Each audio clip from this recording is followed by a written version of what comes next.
Big bummer. The podcasts are going Patreon only. If more of you guys actually watched the podcast, this would not have ever happened. Hello everybody, how's your day going? Because it's about to get better. My name's DrDerpGamer, and do you like to talk? Because oh boy do I, and I am clearly not alone in that regard. The tried and true form of entertainment, conversation between two or more charismatic individuals, has a rich history, marking human progress in technology, philosophy, and stupidity. With the modern pinnacle being the podcast. Take, for example, one of the worst podcasts I've ever had to suffer through. The Sleep Deprived Podcast. The Sleep Deprived Podcast, since its conception, has lacked direction. Heck, the first episode managed to end early. The first episode! With one of the two podcast hosts stating, I'm never coming back. Then they proceed to get two more hosts, move to their own channel because they were freeloading on some other guy's channel, and then proceed to make a whopping 10 videos over 3 years. And the videos themselves aren't much more focused. Heck, in this video, they don't even talk. But that sort of unapologetically rough form of content attracted an audience, which I think makes perfect sense. After all, one of the most attractive things about a podcast is its accessibility. And so having a group of friends that are so clearly these bombastic and extreme characters feels interesting, and it's fun. They do balance each other out incredibly well, being this weird, extreme political spectrum. Sleep Deprived is a podcast about nothing in the most aggressive and entertaining way possible. Sadly, despite that being a great dynamic for a friend group, it's a lot harder to get into on account of Bruh. That's it. That's been Sleep Deprived Podcast 33, everybody. However, this clicked perfectly with games, as the games acted as a sort of funnel for the friend group while also being an advertisement for, people that wanted to watch. And accordingly, the gaming videos did a lot better, view-wise at least, which prompted them to make more. But the problem was, despite the accelerated views, Sleep Deprived wasn't making a whole lot more cash on account of the fact that Sleep Deprived is a lot of things, monetized is not one of them. Sleep Deprived is a show of these crude, outlandish characters that are casually absolutely insane. Panda, I'm just gonna say it. I think you are throwing off the vibes in this ponytail. What? You're throwing What do you off. mean? Because look at your fucking eyes. Because your eyes are fucking going two different directions, and your name is a boy. And that's what attracted people to them. But it also puts them at conflict with YouTube. Because while Sleep Deprived is very reminiscent of these older style of content, there's a reason we refer to it as old styles of content. Because YouTube clearly no longer wants to see it. There were multiple times throughout Sleep Deprived's life where YouTube would just demonetize, age restrict, or even hold an upload from being seen and not give an actual reasoning as to why. Hear it first on audio platforms, or maybe only hear it there at all, because YouTube keeps demonetizing each episode automatically, and we're not even able to post it the same week we record it anymore. Let it out, man. Let it out. Jesus Christ, bro. I'm so unbelievably upset and confused as to what... Dude, we upload it on Monday. For a Wednesday upload, it automatically gets demonetized. We upload it days in advance so they have time to review it. And we're filming this on Saturday. The last one we uploaded on Monday has still not been looked at. Still demonetized. And it hasn't been looked at by a human. 15 fucking weeks in a row, we have to deal with this shit, and every time a human looks at it, a week later, they decide, oh, they're not breaking any rules. But YouTube never catches on that we're actually not shit people who are breaking the community guidelines in every fucking corner. Because we get everything done on time. It's solely YouTube's fault. It just baffles me. How are we supposed to run this business that pays, that is like a main source of income for a lot of people? Like, how, if YouTube is the sole factor fucking us over every single week, like, what are we supposed to do?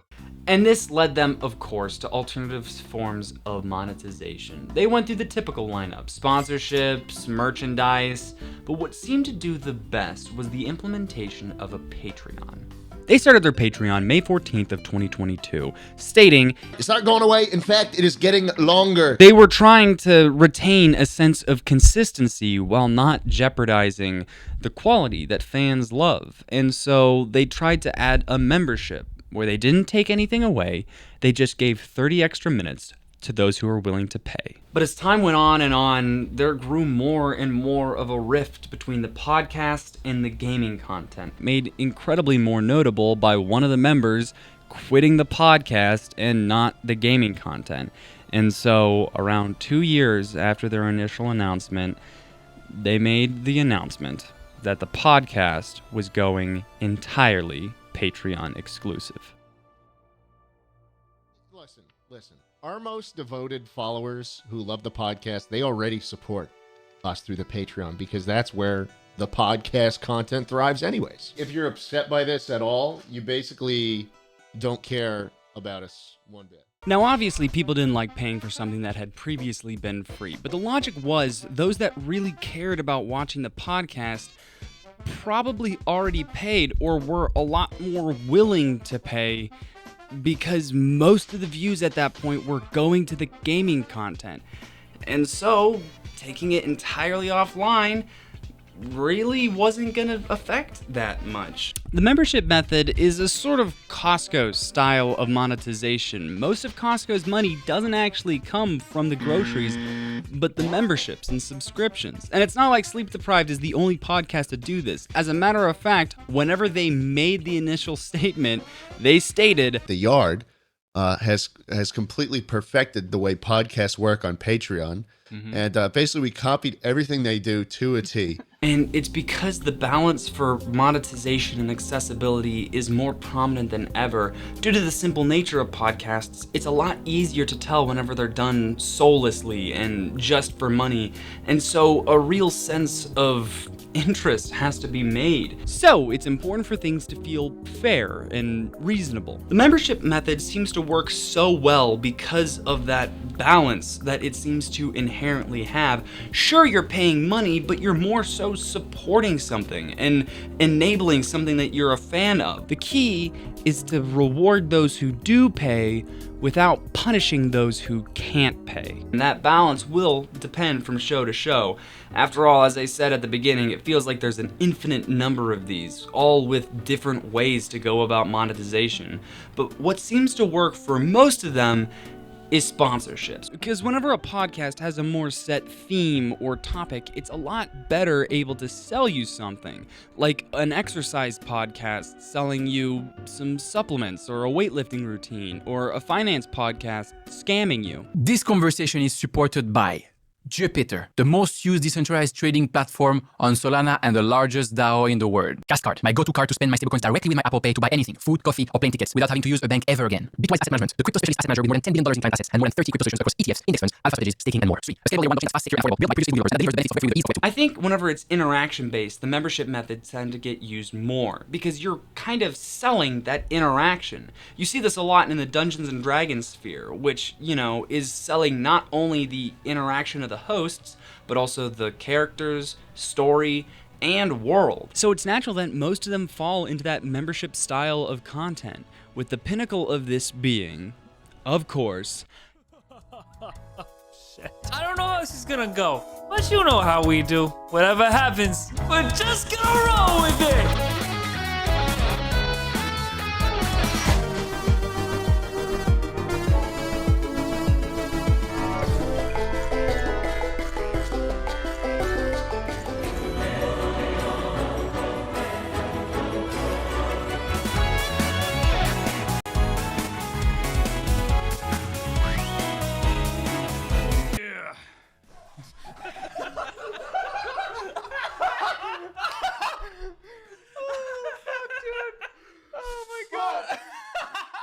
Well, you thought I was going to talk about something else? Heck no. JRWI, or as the fans of the show like to refer to it as JRWI, has a membership style that I think is second to none. Genuinely, I would recommend everyone going to their website and just browsing around after this video, of course. You don't even have to be interested in the show. I didn't make it but a couple of episodes. It's like 12 or something. I don't know. It was a couple years ago.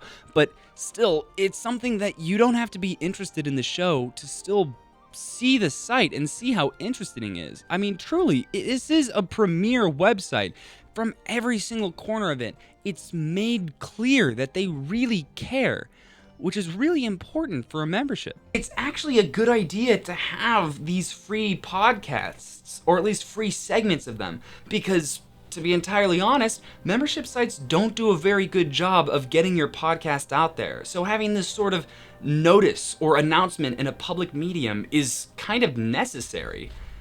Hey, wait a minute. That's right. Welcome to late stage capitalism, where everything and anything is trying to sell you something. You know, everyone talks about late stage capitalism. Why is it never on time?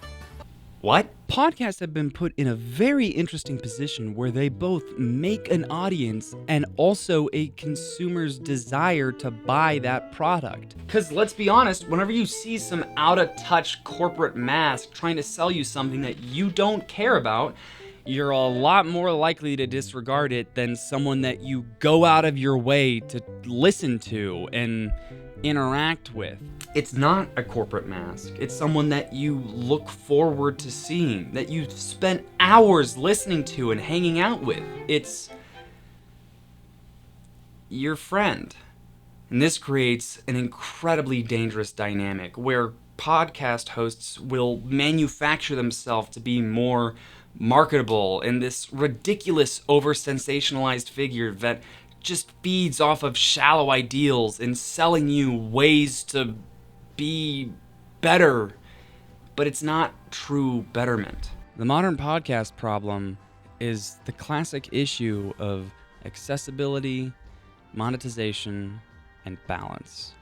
And I really wish it was just a podcast issue. The reason why this affects you, even if you don't watch podcasts, is because this sort of monetization practice has become a lot more common on the internet. It's just a lot easier to see with podcasts because of how bare bones they are. And I know you can make the argument that just because something has an incentive to buy something else doesn't mean that the whole thing is an advertisement. And I can see your point. After all, if you go to a restaurant and then get upset that the menu has things to buy on it, you'd be a little bit out of sorts. But I think that whenever, it's a free medium and they continuously tell you to go somewhere else and purchase something else that actually makes them money,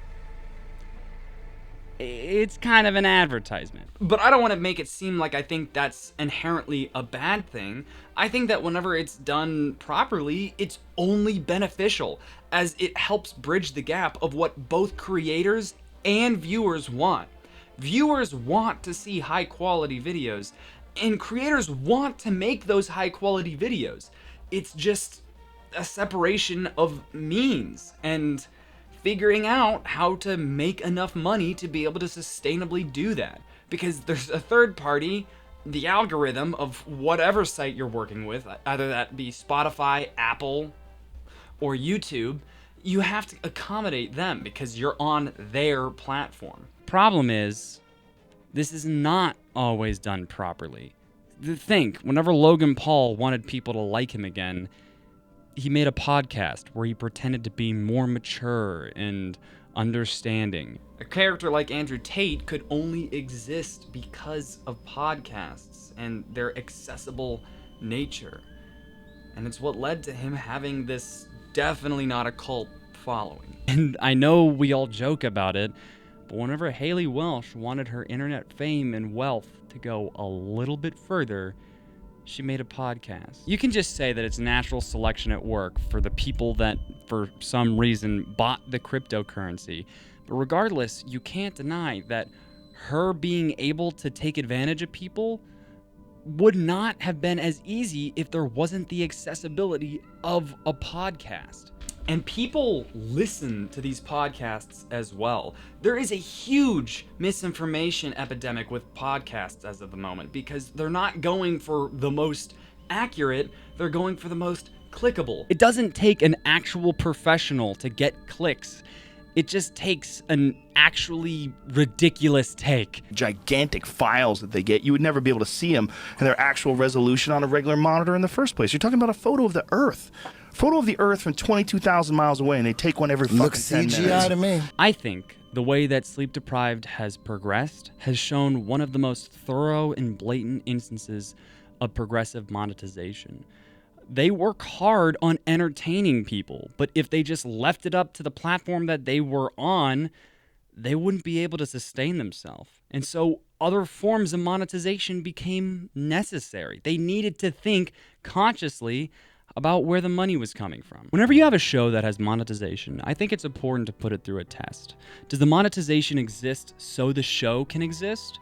Or does the show exist so that they can monetize it? And despite how much I have celebrated the membership style of content, it's not without its drawbacks. The main one being, of course, whenever you're purchasing something, you're not really owning what you buy. Obviously, it is something that is nice and creators tend to give rewards, but there's no real necessity for a creator to give that reward. Unfortunately, we can use Sleep Deprived as an example, because when they initially put their podcast exclusively behind a Patreon, they promised that we were going to get 3 gaming uploads every single week. That was a big statement that they made, and since then, at least as of recent, of 2025, they have only been uploading 2 gaming uploads every single week at most. Sometimes they only do 1 gaming upload a week and then an animated video. And you might think that that's not necessarily as bad because the animated video is still high quality, and you're right, but the animated video was already uploaded on the animator's channel. So we're not really getting new content with that. So on those weeks, we're functionally only getting 1 upload.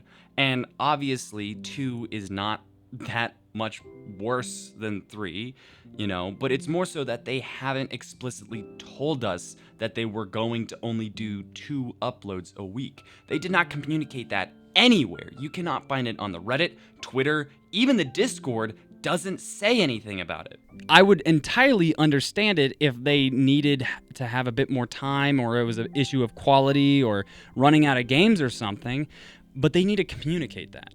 They made a promise, and until they make another statement, that is the default of what people should expect of them. Is it okay if you promise something and then eventually you don't do it, but you did it for a while, so hey, it's alright? Still, I generally think that selling a membership through Patreon is a preferable alternative than selling a wallet that breaks. It's good to keep in mind that you don't own what you have. So an understanding of what you're mainly doing, what your main concern should be, is supporting the creators so that they can make better content and being sure to keep them reputable. It sucks to see something that's main allure used to be its accessibility lose a real part of that. But as for consumers, I do think it's important for us to pay attention to where our pay and attention are going.